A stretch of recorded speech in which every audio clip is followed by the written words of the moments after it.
Hello दोस्तों, मैं हूँ जिज्ञासा और आज मैं आपको मिलवाने जा रही हूँ CSIR नीरी के वैज्ञानिक डॉक्टर प्रकाश कुंभारे सर से, जो हमें career in environmental science and engineering से संबंधित कुछ जानकारी देंगे और उससे जुड़े कुछ रोचक अनुभव हमारे साथ साझा करेंगे। तो आइए शुरू करते हैं पॉडकास्ट नीरी के वैज्ञानिक के साथ। क्या आप बता सकते हैं कि पर्यावरण विज्ञान और इंजीनियरिंग क्या है और यह आज की दुनिया में इतना इम्पोर्टेंट क्यों है?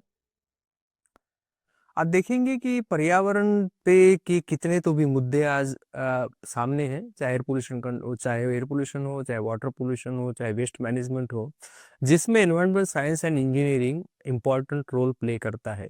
और यहाँ पे आप देखेंगे कि एनवायरमेंटल साइंस एंड इंजीनियरिंग जो लिखा है या हम हमेशा पढ़ते हैं या बोलते हैं, आपस में जुड़े हुए सब्जेक्ट्स है। एनवायरमेंटल साइंस क्या कहता है, कोई भी चीज आपको कोई भी सॉल्यूशन देने से पहले उसकी बेसिक आइडिया की जरूरत होती है, मतलब बेसिक डेटा आपको चाहिए। तो बेसिक डेटा कौन देता है? Environmental science. चाहे आपको एयर क्वालिटी डेटा चाहिए, एयर क्वालिटी के जो पोल्यूशन लेवल है वो मेजर करने हैं, या वाटर क्वालिटी जो डेटा है उसको मेजर करना है, चाहे सॉइल क्वालिटी डेटा है उसका स्टेटस क्या है, उसका लेवल क्या है पोल्यूशन लेवल का। तो एनवायरमेंटल साइंस मतलब एनवायरमेंटल केमिस्ट हो, एनवायरमेंटल बायोलॉजिस्ट हो। अगर पानी में हम कहेंगे कि कितने बैक्टीरिया है, कोलीफॉर्म कितने हैं, जिससे बैक्टीरियल कंटेमिनेशन हो रहा है, तो वो एनवायरमेंटल बायोलॉजिस्ट आपको बताता है, बायोटेक्नोलॉजिस्ट बताता है। तो यहाँ पे आपको एनवायरमेंटल साइंस का काम आता है। लेकिन यदि किसी पर्यावरण मुद्दे पर, किसी पर्यावरण इश्यू को आपको सोल्यूशन देना है, तो एनवायरमेंटल साइंटिस्ट के साथ आपको एनवायरमेंटल इंजीनियर की जरूरत पड़ती है। तो इंजीनियर क्या करता है कि उस डेटा को यूज करके उससे वो बेसलाइन डेटा, यानी उसको उसको एक एक अनुमान मिल जाता है, उस पानी में क्या है, हवा में क्या है, तो उसके ऊपर से वो अनुमान लगाता है और उसके सोर्स तक पहुंचने की कोशिश करता है। जैसे कि आप यदि कोई सोर्स पोल्यूशन का इंडस्ट्री है, उद्योग है, तो वहाँ की मैन्युफैक्चरिंग प्रोसेस को इंजीनियर स्टडी करेगा और उसको मॉडिफाई करने की कोशिश करेगा। तो यहाँ पे साइंस और इंजीनियरिंग दोनों एक साथ काम करते हैं किसी भी पर्यावरणीय मुद्दे को, किसी भी पर्यावरणीय इशू को सॉल्यूशन देने के लिए। प्रॉब्लम आइडेंटिफाई होता है तो उस पे काम करता है साइंस। बेसलाइन डेटा मतलब डेटा जो उसका स्टेटस करंट लेवल क्या है उसका बताने के लिए। लेकिन उसको अगर आपको सॉल्यूशन देना है तो यहाँ पे इंजीनियर काम करता है। तो इसलिए आज के परिप्रेक्ष्य में एनवायरमेंटल साइंस और इंजीनियरिंग, चाहे एयर पोल्यूशन कंट्रोल हो, चाहे वाटर क्वालिटी मेजरमेंट हो, या वाटर क्वालिटी मैनेजमेंट हो, या फिर वेस्ट मैनेजमेंट हो, दोनों का रोल बहुत अहम है। यदि कोई हाई स्कूल स्टूडेंट की रुचि पर्यावरण विज्ञान और इंजीनियरिंग में है, तो उन्हें किन सब्जेक्ट्स पर फोकस करना चाहिए? तो मैं यही कहूँगा कि हाई स्कूल में ज़्यादा स्कोप होता नहीं, क्योंकि सारे कंपलसरी सब्जेक्ट्स होते हैं। तो मेरा यही सलाह रहेगी स्टूडेंट्स को, जो हाई स्कूल स्टूडेंट्स हैं, कि आप बायोलॉजी और केमिस्ट्री को ना छोड़ें और मैथ्स को भी ना छोड़ें। उनमें इंटरेस्ट डेवलप करें, क्योंकि एनवायरमेंटल साइंस एंड इंजीनियरिंग में किसी भी एनवायरमेंटल इशू में यदि कोई एनवायरमेंटल प्रॉब्लम आता है, चाहे वो एयर क्वालिटी से रिलेटेड हो, या वाटर से हो, या वेस्ट मैनेजमेंट से, या फिर सॉइल कुछ भी, तो बायोलॉजी और केमिस्ट्री बहुत इंपॉर्टेंट है एनवायरमेंट को समझने के लिए। और उसके साथ साथ मैथ्स भी जरूरी है थोड़ा बहुत, उसको आपको सॉल्यूशन देने के लिए। तो मेरी यही सलाह रहेगी हाई स्कूल स्टूडेंट से कि आप ये तीनों सब्जेक्ट्स को अच्छी तरह से एनवायरमेंट को समझने के लिए इनका उपयोग करें और इनमें रुचि बढ़ाएं, और इन सब्जेक्ट्स को अंत तक, चाहे आप एमएससी करें, चाहे एमबीबीएस करें, चाहे बी करें, इन सब्जेक्ट्स को छोड़े ना। ये मेरी सलाह रहेगी। CSIR नीरी में पर्यावरण विज्ञान और इंजीनियरिंग में क्या कैरियर अपॉर्चुनिटीज हैं? सीएसआईआर नेरी में एनवायरमेंटल साइंस एंड इंजीनियरिंग की कैरियर अपॉर्चुनिटीज बेसिकली तीन प्रकार की है। लेकिन प्रॉब्लम ये है कि आपको कम से कम यहाँ पे साइंस ग्रेजुएशन करना पड़ेगा। साइंस ग्रेजुएशन में मेरा मतलब है कि अगर आपको साइंटिस्ट बनना है, सबसे पहले मैं कहूँगा सब स्टूडेंट्स की खूब इच्छा होती है कि वो साइंटिस्ट बने। तो एनवायरमेंटल साइंटिस्ट उनको बनना है, तो उनको पोस्ट ग्रेजुएशन मस्ट है। मतलब चाहे आपका एमएससी हो, चाहे आप बायोटेक्नोलॉजी में कर सकते हैं, चाहे केमिस्ट्री में कर सकते हैं, चाहे दूसरे सब्जेक्ट्स में फिजिक्स में भी कर सकते हैं। लेकिन उसमें आपको 65% कम से कम लाना अनिवार्य है, ताकि आप साइंटिस्ट की जो एंट्री लेवल है उस पे आप एलिजिबल हो जाते हैं उसके लिए। उसके साथ आपको CSI UGC का नेट क्वालिफाई एग्जाम करना जरूरी है MSc में, और उसके बाद यदि PhD करते हैं तो और भी अच्छा है, जो साइंटिस्ट की एंट्री के लिए आप बहुत अच्छी तरह से एलिजिबल हो जाते हैं। और मेरी एक और सलाह रहेगी कि जो अभी हाई स्कूल में है या फिर जूनियर कॉलेज में है या फिर अंडर ग्रेजुएशन में है, जो प्रोजेक्ट्स वो करते हैं स्कूल में वो एनवायरनमेंट पे करें, चाहे एनवायरनमेंटल प्रॉब्लम्स को हाईलाइट करें और उनको सॉल्यूशंस, इनोवेटिव और क्रिएटिव सॉल्यूशंस देने की कोशिश करें, जो आपको इनोवेटर साइंटिस्ट बनने में काफ़ी मददगार साबित होगी। दूसरा जो जरिया है नेरी में आने का वो है प्रोजेक्ट असिस्टेंट का। तो प्रोजेक्ट असिस्टेंट के में भी आपको कम से come first class masters MSc करना पड़ेगा उसमें, और वहाँ भी आपको एंट्री मिल जाएगी। मतलब अच्छे परसेंटेज लाएंगे तो, क्योंकि हम शॉर्टलिस्ट करते हैं तो प्रोजेक्ट स्पेसिफिक होता है, लेकिन वहाँ पे रेगुलर एम्प्लॉयमेंट नहीं है, वहाँ पे प्रोजेक्ट स्पेसिफिक है। जैसे कोई प्रोजेक्ट 2 साल का होता है, 3 साल का होता है, तो आपको प्रोजेक्ट के साथ आना होगा और प्रोजेक्ट जैसा ही कंप्लीट होता है एक्सपीरियंस लेके जाना होगा। तो ये एक है, लेकिन यहाँ पे आपको एक्सपीरियंस अच्छा खासा मिलेगा, जिसके बेस पे आपको इंडस्ट्री में या फिर कहीं भी एम्प्लॉयमेंट अपॉर्चुनिटीज बहुत ज़्यादा रहेगी। तो जैसा मैंने बताया कि MSc आप बायोलॉजी या फिर केमिस्ट्री, लेकिन बी वालों को भी काफ़ी स्कोप है। जैसे बी है आपके तो केमिकल इंजीनियरिंग है, एनवायरमेंटल इंजीनियरिंग है या सिविल इंजीनियरिंग है, तो इन लोगों को भी 60% करने से इंजीनियरिंग के भी उनको भी काफ़ी स्कोप है, उनके लिए भी नेरी के मतलब नेरी के लिए एम्प्लॉयमेंट अपॉर्चुनिटीज बहुत ज़्यादा है। तीसरा जो जरिया है वो है आप उसमें टेक्निकल असिस्टेंट की पोस्ट निकलती है हमारे यहाँ, तो वहाँ पे आपको BSc फर्स्ट क्लास चाहिए। वो जैसा मैंने बताया, बायोलॉजी केमिस्ट्री मैथ्स ये कॉम्बिनेशन अगर रहा तो आपके लिए पर्यावरण मतलब एनवायरनमेंट के लिए जो भी कैरियर अपॉर्चुनिटीज है नेरी में ही नहीं और भी जगह आपके लिए आसान हो जाती है।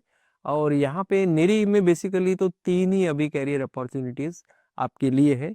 CSIR नेरी में पर्यावरण विज्ञान और इंजीनियरिंग के किस तरह के कोर्सेज ऑफर किए जाते हैं?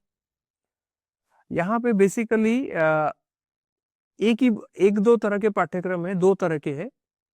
तो जैसा मैंने बताया कि बी स्टूडेंट्स के लिए एक हमारे यहाँ MTech PhD ड्यूअल प्रोग्राम है, MTech PhD। तो उसमें क्या है कि आपको बी करना पड़ेगा एनवायरमेंटल सिविल इंजीनियरिंग में, या फिर केमिकल, जो भी डिसिप्लिन रहेगा। वहाँ पे हमारी वेबसाइट है www.neri.res.in, और एक AC एकेडमी ऑफ साइंटिफिक और इनोवेटिव रिसर्च की भी वेबसाइट है, उसमें सारे टर्म्स एंड कंडीशंस और क्वालिफिकेशंस दिए हैं। लेकिन नेरी में आने के लिए बी बहुत ज़रूरी है, सिविल इंजीनियरिंग। तो जो ड्यूअल प्रोग्राम करना चाहते हैं MTech PhD, तो उनके लिए बी 60% और गेट क्वालिफाई करना जरूरी है। तो आप MTech PhD नेरी में कर सकते हैं, इन्वर्टर साइंस इन्वर्टर इंजीनियरिंग में। दूसरी जो है PhD, वो PhD साइंस है, एक दूसरा पाठ्यक्रम कोर्स। उसमें MSc जिन्होंने किया है, चाहे केमिस्ट्री में हो चाहे इन्वायरमेंटल साइंस में हो, तो उनके लिए, या फिर अलग सब्जेक्ट्स भी है उसमें, तो उसमें आपको CSI UGC नेट क्वालिफाई करना पड़ेगा। और उसमें इंटरव्यू बेस्ड, चाहे मैंने जैसे बी का बताया ड्यूअल प्रोग्राम, या फिर ये भी जो PhD साइंस वाला, तो उसमें आप इंटरव्यू बेस पे, मेरिट बेसिस पे आप उसमें आ सकते हैं। तो 2 बेसिकली कोर्सेज चलाए जा रहे हैं हमारे यहाँ। एक है जैसा मैंने पहले बताया MTech PhD ड्यूअल प्रोग्राम, और एक है PhD साइंस मतलब MSc वालों के लिए, लेकिन इसके लिए कंडीशंस है। और बाकी आप जो कोर्सेस है, तो कोर्सेस तो नहीं कहूँगा, लेकिन आप इंटर्नशिप है, अगर मास्टर्स आप MSc कर रहे हैं या बी कर रहे हैं, तो इंटर्नशिप डिसर्टेशन जो होता है, रिसर्च टॉपिक्स करते हैं, तो उसके लिए आप नेरी में हमेशा मतलब कांटेक्ट करके मतलब कंसर्न साइंटिस्ट से कंसल्ट करके आप आ सकते हैं। क्या यह कोर्सेज कोई एम्प्लॉयमेंट अपॉर्चुनिटी ऑफर करते हैं? बिल्कुल करते हैं, क्योंकि देखिए हर इंडस्ट्री में, चाहे गवर्नमेंट अभी जो है एनवायरमेंट एंड सैनिटेशन देश का बेसिक फोकस है। उसके बाद आप देखेंगे कि जो वेस्ट मैनेजमेंट के जो एरियाज है, मतलब रिसाइकलिंग इंडस्ट्रीज भी काफ़ी, और हर इंडस्ट्री में तो मैं ये कहूँगा कि environment health and safety unit होता है, जिसमें एनवायरमेंट को बहुत ज़्यादा स्कोप है। तो चाहे रिलायंस हो चाहे GM, मतलब बड़ी बड़ी प्राइवेट इंडस्ट्रीज भी अभी एनवायरनमेंट के बिना नहीं रह सकती, क्योंकि एनवायरमेंट कंप्लायंस एक बेसिक नॉर्म हो गया है अभी।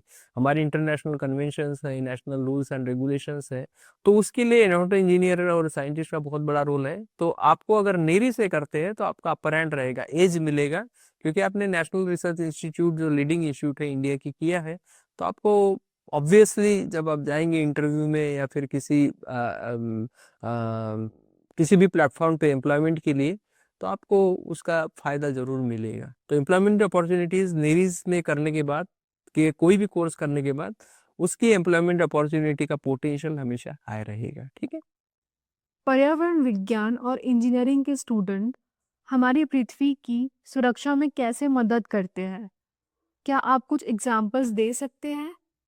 मैं कहूँगा बिल्कुल, मैंने कई स्कूल्स में देखा है, बहुत सारे अच्छे अच्छे प्रोजेक्ट्स कर रहे हैं, और उसमें आप देखेंगे कि एनवायरनमेंट के तौर पे मैंने रेन वाटर हार्वेस्टिंग के बहुत अच्छे अच्छे प्रोजेक्ट्स देखे हैं। और कई स्कूल्स में रेन वाटर हार्वेस्टिंग पे स्टूडेंट्स अपने आप प्रोजेक्ट्स कर रहे हैं, जिसमें आपका वाटर मैनेजमेंट प्रॉपर तरीके से होता है, उसमें रिसाइकल, सीवेज ट्रीटमेंट सारा वो कर रहे हैं। तो मुझे लगता है कि जो हमारे होनहार बच्चे हैं, जो स्टूडेंट्स हैं, वो इस दिशा में काफ़ी काम कर रहे हैं। और कई स्टूडेंट्स ने, मैंने और एक देखा कि जो एनवायरमेंट एंड एनर्जी है, तो हाइड्रोजन एनर्जी से रिलेटेड भी काफ़ी इनोवेटिव प्रोजेक्ट्स मैंने देखे। साइकिल जो बनाई है उन्होंने सोलर, वो भी मैंने अभी हाल ही में बहुत सारे इस तरह के प्रोजेक्ट्स देखे। तो मुझे लगता है कि बच्चों में कैपेबिलिटी है, और उनके जो प्रोजेक्ट्स हैं, जो प्रोजेक्ट्स बना रहे, चाहे जैसे मैंने बताया रेन वाटर हार्वेस्टिंग हो या फिर एनर्जी हो, एनवायरनमेंट से रिलेटेड हो, जो भी है, तो उनको हमें उनको अवसर देने का, अपॉर्चुनिटी देने की ज़रूरत है, ताकि वो बड़े एक लार्ज स्केल पे उसको हम डेवलप कर सके। तो काफ़ी इस तरह के स्टूडेंट्स जो है हमारे पृथ्वी को बचाने के लिए, हमारे पर्यावरण को बचाने के लिए काम कर रहे हैं। पर्यावरण वैज्ञानिक और इंजीनियर किस तरह के कार्य करते हैं? तो जैसा मैंने बताया, एनवायरमेंटल इंजीनियर्स या साइंटिस्ट का काम है सबसे पहले बेसलाइन डेटा तैयार करना। तो एनवायरमेंटल साइंटिस्ट, चाहे वाटर क्वालिटी हो, चाहे एयर क्वालिटी हो, चाहे सॉइल क्वालिटी हो, या फिर पर्यावरण का कोई भी पैरामीटर जैसे बायोडाइवर्सिटी हो, तो इसका किस तरह की दिशा है, किस तरह की दशा है इसकी, तो इसको बताने के लिए साइंटिस्ट काम करता है, और इंजीनियर्स भी काम कर रहे हैं।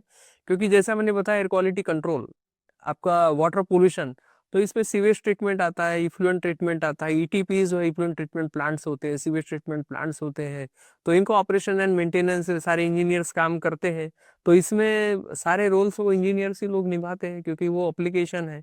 और साइंटिस्ट का काम, जैसे मैंने बताया कि बेसलाइन डेटा तैयार करना, और इंजीनियर्स को हिंट देना कि भाई आप देखो, इसमें ये चीज़ है, आप थोड़ा सा अप्लाइड साइंस लगाइए, उसमें अपनी इंजीनियरिंग लगाइए।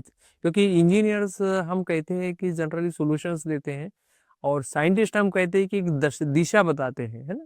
तो आप देखेंगे साइंस कोई भी होगी तो प्रिंसिपल्स वो बताते हैं, क्या फिनोमिनन है, क्या हो रहा है, क्या नेचर में क्या चीज़ें घट रही है, पर्यावरण में क्या परिवर्तन आ रहे हैं, लेकिन क्यों आ रहे हैं, उसको कैसे रिमूव करना है। तो साइंटिस्ट और इंजीनियर जब आपस में बैठेंगे तभी सॉल्यूशन निकल पाएगा। तो इस तरह के जो जॉब्स हैं वो इंजीनियर्स करते हैं। और इसमें आप देखेंगे कि जो एनवायरमेंट, जो सीवेज ट्रीटमेंट है, इफ्लुएंट ट्रीटमेंट है, वेस्ट मैनेजमेंट है, जिसमें मैक्सिमम इंजीनियर्स ही रोल प्ले कर रहे हैं। क्या आप हमें पर्यावरण विज्ञान और इंजीनियरिंग में किसी एक्साइटिंग प्रोजेक्ट के बारे में बता सकते हैं जिसने हमारे लाइफ में बड़ा बदलाव लाया है?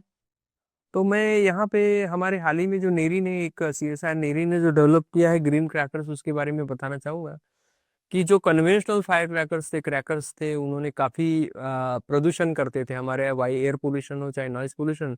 तो उसमें जो कन्वेंशनल केमिकल्स है, फॉर एग्जांपल मैं बेरियम नाइट्रेट बोलूँगा, तो उसमें कमी लाने के लिए जो फॉर्मुलेशंस है नेरी ने तैयार किए, और उसमें किस तरह का केमिकल कॉम्पोजिशन को रिस्ट्रक्चर करके, नया करके, उसको किस तरह से एयर पोल्यूशन में कमी लाए, ताकि पर्टिकुलेट मैटर में और नॉइज पोल्यूशन में। तो वो सारा तो एक इस तरह का एक एग्जाम्पल है हमारे यहाँ। और दूसरे जो एग्जाम्पल्स है, मैं एक मुझे बहुत अच्छा याद आता है कि जो नेरी का जो रियल एक क्या कहूँगा मैं, बिग अचीवमेंट रहा है, लैंडमार्क अचीवमेंट, वो है कि ईटीपी जो इफ्लुएंट ट्रीटमेंट प्लांट है, कॉमन इफ्लुएंट ट्रीटमेंट प्लांट्स जिसको कहते हैं, क्योंकि कुछ इंडस्ट्रियल क्लस्टर्स होते हैं जिसको होमोजीनस कहते हैं, हेट्रोजीनस। तो वहाँ पे बहुत सारे इस तरह से इंडस्ट्रियल क्लस्टर्स को कॉमन इफ्लुएंट ट्रीटमेंट प्लांट का कॉन्सेप्ट नेरी ने दिया था। तो वो सीटीपी का कॉन्सेप्ट आने के बाद तो इंडस्ट्रीज रिवाइव हुई, क्योंकि पोल्यूशन नॉर्म्स मीट नहीं करने के कारण वो बंद होने के कगार पे थी, और हजारों लोगों का एम्प्लॉयमेंट जा रहा था। तो नेरी ने तब आगे आगे आकर वो सॉल्यूशन दिया, और लाखों लोगों के एम्प्लॉयमेंट बचाया, और उन लोगों को भी बचाया। तो इस तरह के बहुत लैंडमार्क एग्जाम्पल्स हैं हमारे यहाँ, जिन्होंने बहुत डिफरेंस किया है नेरी ने। तो ये दो एग्जाम्पल्स मैं देना चाहता हूँ इसमें। कॉलेज में जाने से पहले क्या स्टूडेंट्स जो अपॉर्चुनिटीज है इन्वायरमेंटल एंड इंजीनियरिंग में, उसमें किसी तरह का काम कर सकते हैं? तो यहाँ मैं कहना चाहूँगा कि स्टूडेंट्स स्कूल लेवल पे इको क्लब्स डेवलप कर सकते हैं, जो पर्यावरण जैसे मैंने बताया कि वेस्ट मैनेजमेंट है या फिर वाटर मैनेजमेंट है, उसमें किस तरह के प्रयास किए जाने चाहिए। दूसरा, कुछ एनजीओज हैं हमारे यहाँ बहुत अच्छा काम कर रहे हैं, वो लीडिंग है, जो काफ़ी मतलब बहुत अच्छे तरह से काम कर रहे हैं, उनके साथ जुड़ सकते हैं, वो नीरी के साथ जुड़ सकते हैं। तो इस तरह के कार्य करके स्टूडेंट्स अपने आप को एनवायरनमेंट के प्रति अपने सजगता और अपने जो उनका जो क्या कहूँगा मैं प्रतिभा प्रतिभा को उजागर करने के लिए अगर उनकी रुचि है किसी भी एनवायरमेंटल फील्ड में, तो अपने आप को इसमें इन्वॉल्व करके सम्मिलित करके वो पर्यावरण को बचा सकते हैं। आप हाई स्कूल स्टूडेंट को क्या एडवाइस देना चाहेंगे जो फ्यूचर में पर्यावरण विज्ञान और इंजीनियरिंग में कैरियर बनाना चाहते हैं?